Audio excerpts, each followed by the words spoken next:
Okay.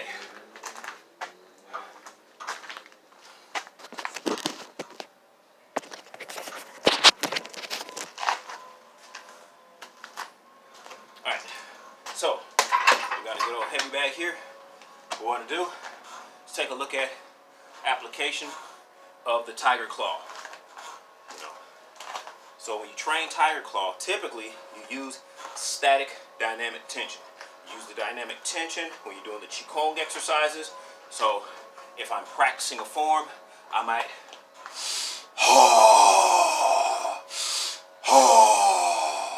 you see that a lot. We practice the Qigong exercises. You'll also see people grabbing jugs of water with the fingers, holding them, maybe even swinging something in order to increase and vary the tension on the fingers. But we have modern equipment, so we also have the option of modern training methods. If you take a heavy bag, this is a leather one, canvas works as well, rougher surface, actually easier to grip than the smooth leather. What you want to do, first of all, you practice the strike you're going to perform. Tiger Claw thrust. When I do this, I tend to do it with a bump, using the close-in technique while keeping a profile so that I'm not exposing myself. So more likely if I'm here and a person comes in, I'm covering, what I'm most likely to do is move in and strike here. Hitting them, pushing down, right on top of the colon. You want to hit on top of the gut. Push down, boom, into the intestines. That lets me drop into a lower stance. That makes it harder for them to push me back. If I come in pushing here, upright, stronger person is going to be able to match my strength or even knock me off balance. We know this from football. So you watch a football player, they get low. I want to get under you. Well, here, I'm doing the opposite. I'm actually dropping my body weight on you while adding that. Now, anytime you do that, when a person receives it in the stomach, it's going to fold it. Unless you got a strong person with a smaller waist, in which case, as you're pushing in, they're simply going to brace and slightly back up the hips. I want that. So this is for that. If you bend forward at all, that's going to be in your face. If you stay too upright, this is going to push you down, and then you're going to run face first into this anyway. Ultimately, I want this palm heel to go bridge of the nose or the chin, thumb in the eye, or ideally hit the nose. When the head rocks back, boom, shoot the fingers right into the eye. So this strike is either going to be here to the nose. As the head rocks back, bring the hand back and dig right down into the eyes, raking. Or it's going to be, as the hand comes up, I'm going to thumb the eye, completely miss the nose, and come straight into the eye, hooking the eye socket with my thumb. I want the thumb to actually curl. It's not pushing straight. It's curled for a reason. I want it to actually curl and hook behind the eyeball. So what I'm doing here is when I'm here, this person punches, cover, cover. Be ready to cover, block, whatever you got to do. First time I see an opportunity, I'm going to block here, boom, and come in there. So that's a strike that I really like using, because once I hit here, next thing I can do is I'm already in position, shoot a knee, grab behind the head, boom, shoot another knee, boom, shoot an elbow. So here, I'm able to 1, 2, 3, 4. Big. If you got a combination you like, finish them off however you want to. Second thing, another strike I like to use is when you use the tiger, I use the thumb to guide. A lot of people try to use the fingers for Tiger Claw, and as we all know, you're facing a real brawl, your life is in danger, drugs are involved, weapons are involved. Your fingers are just not going to be your primary weapon. Yes, we all know how to spearhand, how to use nikute and ippon and things like that. 1 finger, 2 finger, 4 swords. We know those techniques. But in a real fight, super small percentage of people are going to say, let me shoot these fingers to that soft target, knowing that soft target, the eyes, throat, or whatever, is surrounded by much harder targets that will hurt your fingers. So what we do is I always use the thumb to guide the Tiger Claw, which is why in the Tiger Claw, the thumb is separated. It's not the fingers are striking and the thumb stays out the way. If you actually hit a surface, look at the way this hangs. The thumb is always going to hit first anyway, because you can curl your fingers back farther than you can curl your thumb back. Thumb is always going to hit first anyway, if your hand is curled into a proper Tiger Claw. So that should be the guiding strike, which is why you'll see I'll strike here, but also here. See that? That's your trachea, right? So a little divot right there. Then, if you follow the trachea from the base and come up, you see there's this V shape that goes right around the larynx, right? Right around that hard cartilage that protects your windpipe. So what you want to do is take the thumb and hit on the side and then push to the side. You don't want to push in because, believe it or not, there are people who can walk through that. There are people practicing Brazilian Jiu-Jitsu right now. You'll shoot your thumb right here. They'll drop that chin to give it a little more slack to the skin and let it keep going because there's nothing behind it. They'll hold their breath for 2 seconds because it's worth it for them to get their hands on you and engage their favorite fighting style. Wrestlers, grapplers, a lot of people can take that. Lower level guys can't. I know everybody think, I'm a blue belt. I won the national championships. You can't take it. But that dude that's been doing it 20 years, he'll press through a finger, like he will. So you're not trying to push him backwards, like in the J strike here. I'm not trying to push you backwards. And there's a way to do that too. What I'm trying to do is hook the thumb on the side of that solid piece and then push it sideways to off balance you. So as you come in, I'm going to shoot this thumb here, push that way, and step this way. That's going to make you go this way. Because you can take a straight push, chi up, and walk right through it. You can even practice it if you have a good friend. Say your training partners are invaluable. If somebody's really into taking the pain to find out what works and what doesn't, do it one day.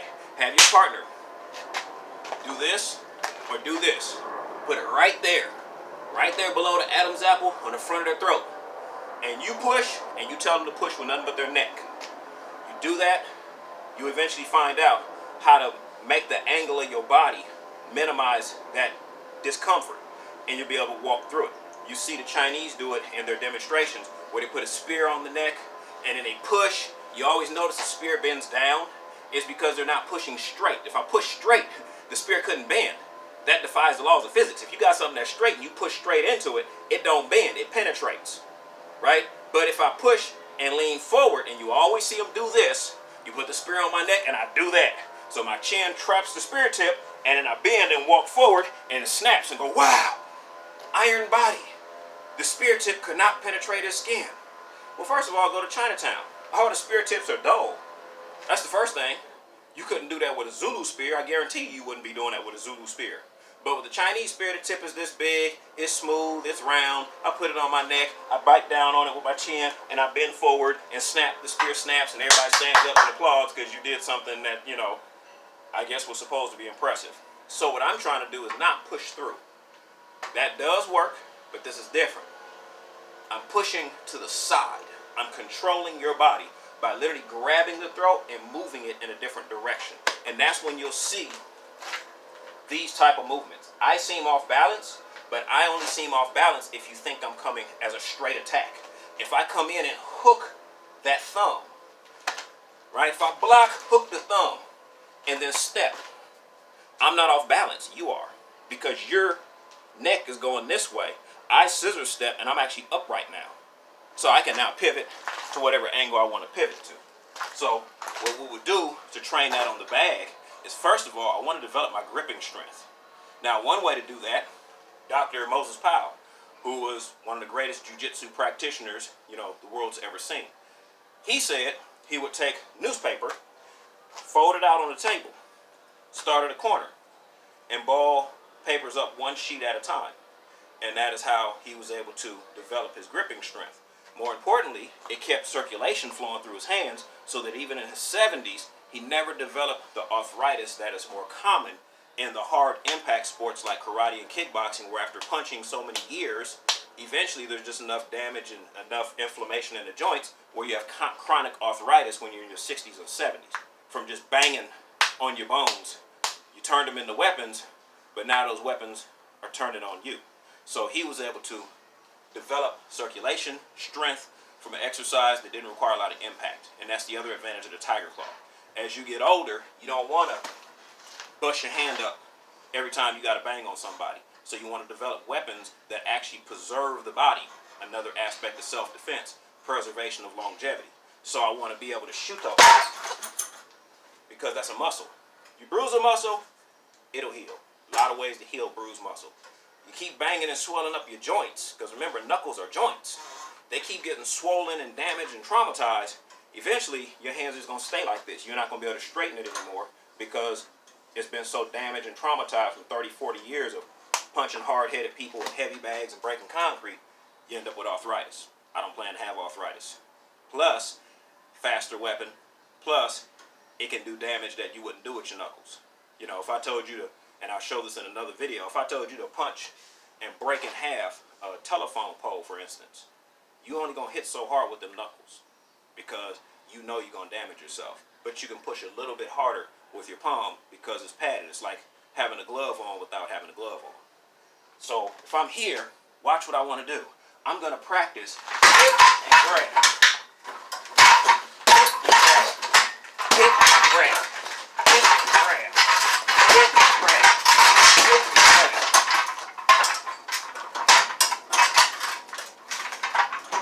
Now, in doing that, what you're literally saying is, I want you to imagine this is that guy, or you're that guy. It's a bad day. It's a bad day for me, which makes it a bad day for him.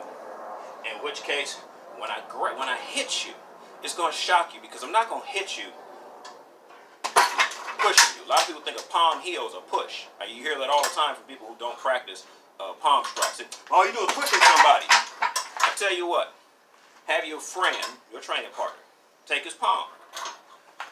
Have him aim it so that it goes right here between the pectoralis major and minor muscles and strikes directly on the sternum. Tell him the importance is to pull the hand back faster than it goes in so that it looks something like this. Okay? When he does that, I want you to see how you feel. Because remember, CPR is done with a palm, not a knuckle. Your heart is literally started and stopped with a palm, not a knuckle. There's a reason for that, okay? Because we're transmitting energy, we're not relying on blunt force trauma. So I don't need the smaller surface area because I'm not looking for penetration. What I'm looking for is energy transfer. That's different. It's the reason why a slap stings, a slap vibrates, vibrating palm. But the knuckle penetrates like a bullet. Difference. So when I'm trying to stop him, I want to knock the wind out of him. I'm going to hit him in the solar plexus, right? Or I'm going to smack him in the face. This is a respiratory attack. Hit you in the face to bust your nose. I want you to have difficulty breathing. I hit you in the solar plexus, collapse the diaphragm. I want you to have difficulty breathing. I hit you in the top or the bottom of the lungs. I want to disrupt your breathing. So when I go to push this person, what you think is a push comes off like this. Come down.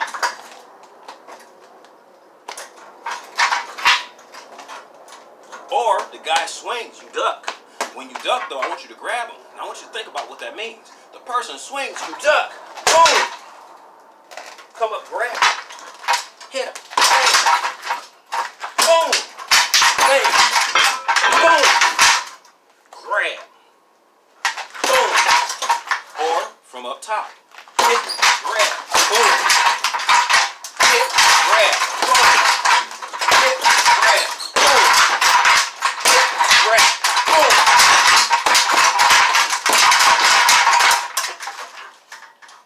So, in each of these scenarios, I'm using what would classically be called tiger claw. But I rarely see people use a tiger claw the way a tiger would use it. A tiger is a beautiful animal that is graceful and fast, but they're vicious. When I see people perform tiger forms, I usually see things that look like this.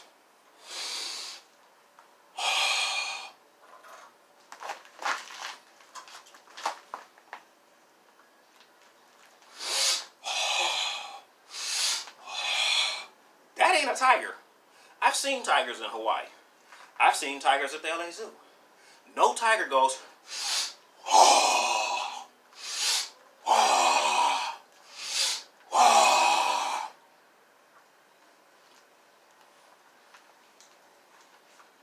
It's not how a tiger moves. When a tiger moves, it gets low because they stalk. It looks at you, rolls its shoulders, it positions itself. It knows you're going to come just like you know I'm going to come. And when I do come,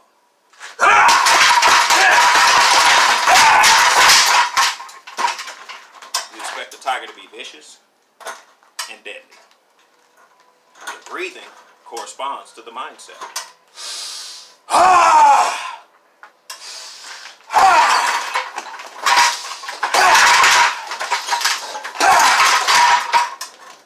So, if you're going to practice Fujiapai, Hungar, Hunga, Black Tiger, White Tiger, or any styles of tiger, keep in mind the name of the system is Tiger.